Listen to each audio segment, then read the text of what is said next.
ഇതാ ഈ മലയാളികളുടെ കുഴപ്പം. മിണ്ടിയ കല്യാണം കൂടെ പൊറപ്പിക്കൽ. ഈ മെന്റാലിറ്റി മാറണമെങ്കിൽ കുറച്ചുനാൾ കേരളം വിട്ട് താമസിക്കണമെന്ന് പറയുന്നത് വെറുതെ അല്ല. എന്റെ പെങ്ങളെ, ഇത് അങ്ങനെയൊന്നുമില്ല. ഞാനും അവളും കൂടി ഉള്ളൊരു അഡ്ജസ്റ്റ്മെന്റ്, അത്രേ ഉള്ളൂ. ഒരു പെണ്ണിന്റെ ജീവിതം വെച്ചിട്ട് ഉസ്മാൻ കളിക്കുന്നതെന്ന് ഓർക്കണം. നിനക്ക് നാട്ടിലെ ഭാര്യ മക്കളൊക്കെ ഇല്ലേ ഉസ്മാനെ? അത് നാട്ടിലല്ലേ, പക്ഷെ എന്റെ ഇവിടുത്തെ കാര്യങ്ങൾ എങ്ങനെ നടക്കും? ഈ കണ്ണും ചെവി എന്നൊക്കെ പറയുന്നത് കാണാതിരിക്കാനും കേൾക്കാതിരിക്കാനും കൂടിയിട്ടാണ് പെങ്ങളെ. നമുക്ക് വേണ്ടാത്ത കാര്യങ്ങൾ കാണണ്ട, കേൾക്കണ്ട. എന്തേ? പെങ്ങളുടെ കഴിഞ്ഞ മാസത്തെ ശമ്പളം സ്പോൺസർ എന്നെ ഏൽപ്പിച്ചതാ. 600 റിയാലുണ്ട്. 600 റിയാലോ? പോരുമ്പോ പറഞ്ഞത് 800 റിയാലാ. 200 റിയാല് എന്റെ കമ്മീഷൻ. ഇടയ്ക്ക് എന്റെ മുറിയിലേക്ക് വന്നു പോകുന്നതിന് ഞാൻ ആ പെണ്ണിന് കുറച്ച് കാശ് കൊടുക്കാറുണ്ട്. കൂലിയായിട്ടൊന്നും അല്ല കേട്ടോ, ഒരു സ്നേഹം. ആ കാശ് ഇങ്ങനെയൊക്കെയല്ലേ അഡ്ജസ്റ്റ് ചെയ്യാൻ പറ്റൂ. നാട്ടില് ഭാര്യ മക്കളും ഉള്ളതല്ലേ, അവർക്ക് അയക്കുന്നതിൽ കുറവ് വരാൻ പാടില്ലല്ലോ. അപ്പൊ ഈ കാശ് ഞാൻ പെങ്ങളുടെ വീട്ടിലേക്ക് അയച്ചേക്കണേ.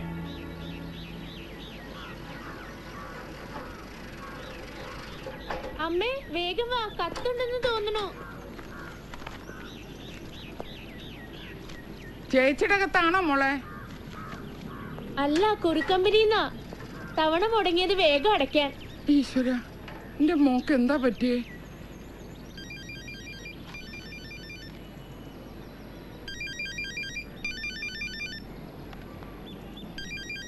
അമ്മേ, വേഗം വന്ന് പുറത്തുനിന്നുള്ള നമ്പറാ.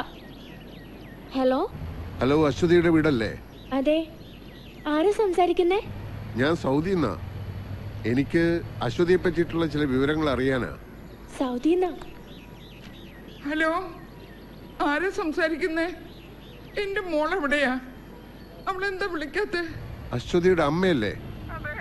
അശ്വതി നാട്ടിലോട്ട് അവസാനമായി വിളിച്ചത് എപ്പോഴായിരുന്നു? അയ്യോ, അവക്ക് എന്താ പറ്റിയത്? എന്റെ മോടെ ശബ്ദം കേട്ടിട്ട് ഇപ്പൊ മാസം 5 ആഴ്ചയിൽ ഒരിക്കൽ ഇവിടേക്കും അവിടെ ഭർത്താവിന്റെ വീട്ടിലേക്കും ഉടങ്ങാതെ വിളിച്ചോണ്ടിരുന്ന കുട്ടിയെ 2 മാസം കൃത്യമായിട്ട് പൈസ അയച്ചോണ്ടിരുന്നു. ഇപ്പൊ വിളിയുമില്ല, കത്തുമില്ല. അവളുടെ നമ്പറിലേക്ക് വിളിച്ചിട്ട് കിട്ടുന്നുമില്ല. എന്താ എന്റെ മോക്ക് പറ്റിയേ? ആരാ നിങ്ങള്? ഞങ്ങൾക്ക് അവിടെ കാശും പണം ഒന്നും വേണ്ട. ജീവനോട് അവളെ ഒന്ന് കണ്ടാൽ മാത്രം മതി.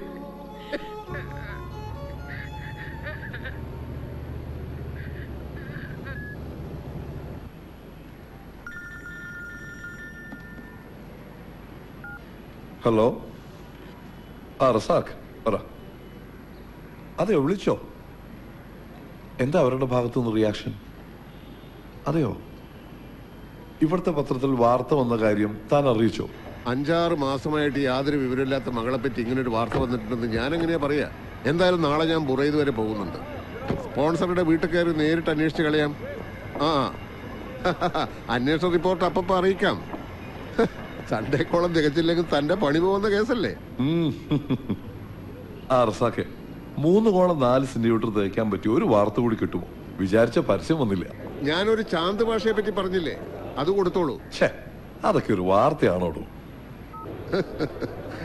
പത്രക്കാർക്ക് പോലും നിങ്ങളുടെ ചാന്ത് ഭാഷ ഒരു വാർത്തയല്ല. അയാളെ ഞാൻ ആശുപത്രി കൊണ്ടുപോയി തിരിച്ചുകൊണ്ടുവന്നു. ഇനി ഞാനെന്ത് ചെയ്യാനാ? അയാളെ ഇനി ക്യാമ്പിൽ നിർത്താൻ പറ്റില്ല. നാട്ടിലേക്ക് വിളിച്ചപ്പോ തിരിച്ചയക്കണമെന്ന് അയാളുടെ ഭാര്യ പോലും പറഞ്ഞിരിക്കുന്നത്. അതെന്താ? കണ്ടോ, ഇയാൾ ഒരുപാട് തിന്നും. 4 പണിക്കാർ കഴിക്കണ ഭക്ഷണം ഇയാൾ ഒരു നേരം ഒറ്റയ്ക്ക് കഴിക്കും. ഞങ്ങളും അടുത്ത് ഉപ്പും മുളകും കൂട്ടി വായിക്ക് പിടിക്കുന്ന എന്തെങ്കിലും തിന്നാൻ കിട്ടുമോ? ഇതൊരുമാതിരി തവിട് തിന്നുന്ന പോലുണ്ട്. അത് ശരി, ഇന്നിവിടെ ആക്കി ഒറ്റ പോക്കായിരുന്നല്ലേ? ഒരു ബിരിയാണി വേണമെന്ന് പറഞ്ഞിട്ട് ദിവസം 3 ഒരുത്തരും തിരിഞ്ഞു നോക്കാനില്ല. ദൈവം ഒരു കാര്യം പറഞ്ഞേക്കാം, വായിക്കും വരണം പിടിച്ച് എന്തെങ്കിലും തിന്നാൻ കിട്ടാതെ ഇവിടെ എന്നെ കൊണ്ട് കിട്ടൂല. കുറച്ച് കാശ് കൊടുത്തു വെച്ചാല്. അതെ, വാങ്ങുമ്പോഴേ സിഗരറ്റുള്ളത് കൂടി ചേർത്ത് വാങ്ങണം, മനസ്സിലാണോ? ഈ പ്ലാസ്റ്റർ ഒന്ന് വെട്ടിക്കോട്ടെ ചന്ദ്രഭാഷ. ഡീപ്പോർട്ടേഷനിലെ കാര്യങ്ങൾ അപ്പോഴേക്കും ശരിയാക്കാം. ഏയ്, നാട്ടിൽ പോവാനൊന്നല്ല, ബിരിയാണി കഴിച്ചിട്ട് നീക്കുപോക്ക് ഉണ്ടാക്കിയില്ലേ പോവാവൂ.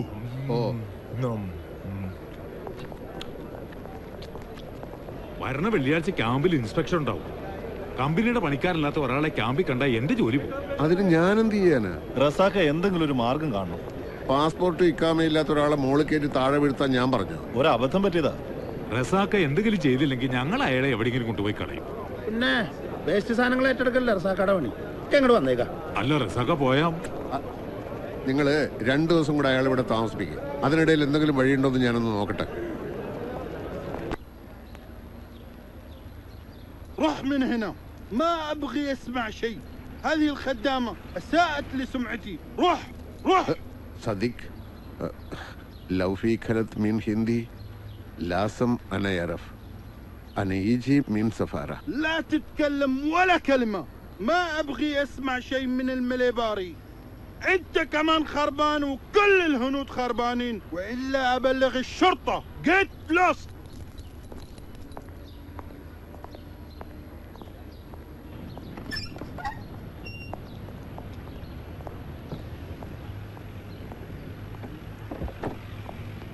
എന്തായി? വല്ല തുമ്പും നടഞ്ഞോ? അറബിയിൽ മുട്ടൻ തെറികളുണ്ടെന്ന് ഇന്നാ മനസ്സിലായത്. പോയത് അങ്ങേരുടെ മുതലല്ലേ, പിന്നെ തെറി പറയാതിരിക്കൂ. ആ അറബിയുടെ പെരുമാറ്റം കാണുമ്പോൾ എന്തോ ഒരു ദുരൂഹതയുണ്ടെന്നാണ് എനിക്ക് തോന്നുന്നത്. ഇവരുമായി ബന്ധപ്പെട്ട ആരെങ്കിലും വഴി അന്വേഷിച്ചാൽ എന്തെങ്കിലും തുമ്പ് കിട്ടും. എന്നിട്ട് എന്നാത്തിനാ?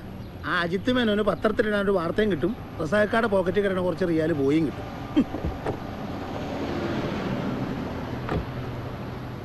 അജിത്തിന് വാർത്തയ്ക്ക് വേണ്ടിയിട്ടുള്ള അന്വേഷണം മാത്രമല്ല വർഗീസ് ചെയ്ത്. ആ സ്ത്രീ നിരപരാധിയാണെങ്കിലോ എങ്കിൽ ഈ മിസ്സിങ്ങിന് പിന്നിൽ എന്തെങ്കിലും കൂടി കാരണം കാണും.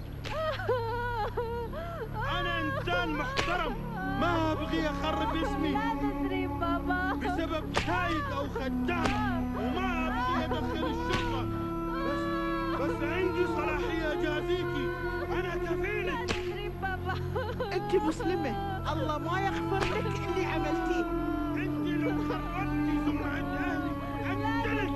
بابا اضربها ادبها. وينك يا حيوان؟ انا اترك عشان انت معنا من 10 سنين. ايوه ما ابغي اشوفك هنا ثاني. روح من هنا ولا اسلمك للشرطه. روح.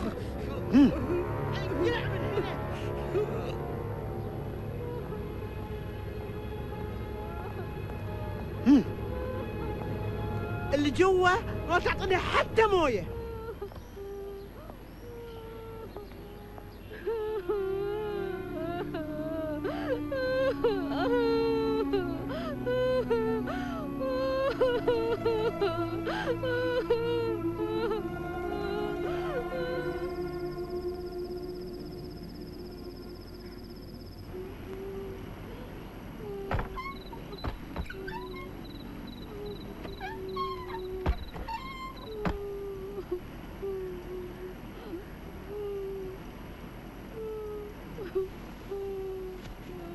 ഫാത്തിമ,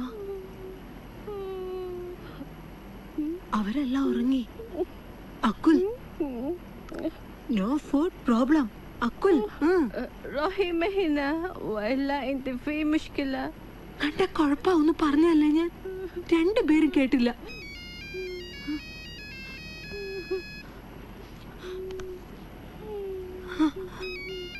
ഹലോ ഉസ്മാൻ.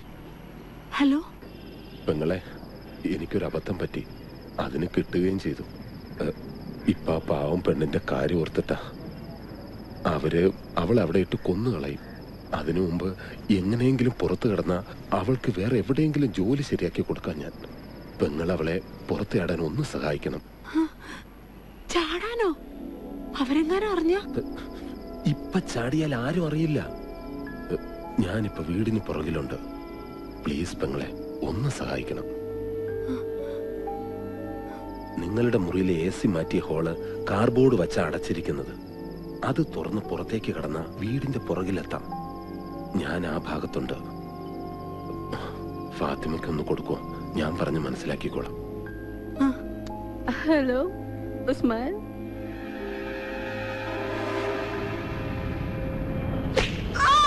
كيف راحت؟ انت عارفه. قولي قولي. انت عارفة قولي اتكلمي. ما ادري ليش عثمان اتصل امس بالليل؟ ما تحتاجين الجوال.